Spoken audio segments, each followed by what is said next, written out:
بسم اللہ الرحمن الرحیم۔ السلام علیکم ورحمۃ اللہ وبرکاتہ۔ روزہ رکھنا اہل جنت کی صفت ہے۔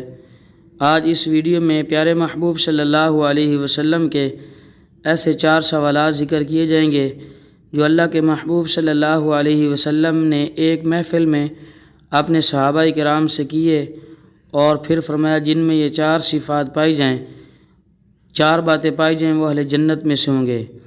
چنانچہ ویڈیو سماعت فرمائیں اور ملاحظہ فرمائیں اور پیارے محبوب صلی اللہ علیہ وسلم کے وہ سوالات کو اپنے علم میں لے کے آئیں۔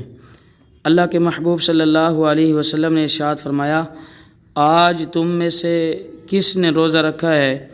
تو حضرت ابو بکر صدیق رضی اللہ تعالیٰ عنہ نے عرض کیا، میں نے۔ نمبر 2، آپ صلی اللہ علیہ وسلم نے دریافت فرمایا، آج تم میں سے کون جنازے کے ساتھ گیا؟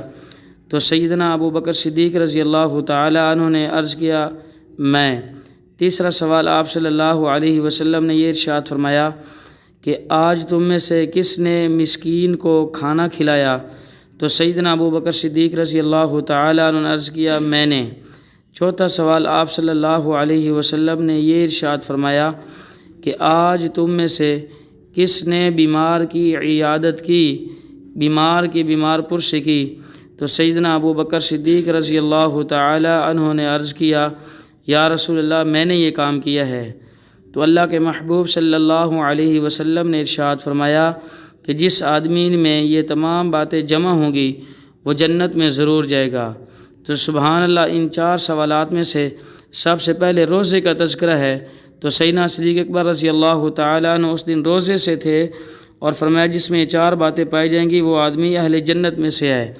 تو رمضان المبارک کو اللہ تعالیٰ نے بخشش کا ذریعہ بنایا۔ سیدنا جبریل السلام نے بددعا کی کہ جس کی زندگی میں رمضان آئے اور اپنی بخشش نہ کروا سکے، تباہ و برباد ہو جائے وہ شخص، اللہ کے محبوب نے اس کو پر آمین ارشاد فرمایا۔ ہمیں چاہیے کہ رمضان المبارک جتنے ایام باقی ہیں ان کی قدردانی کریں اور صحیح طریقے سے رمضان المبارک کی برکات سے فائدہ اٹھائیں۔ مزید ہماری اسلامی ویڈیو حاصل کرنے کے لیے ہمارا چینل اسلامی ذخائر اینڈ وظائف سبسکرائب کریں، دوست احباب تک شیئر کریں۔ جزاکم اللہ۔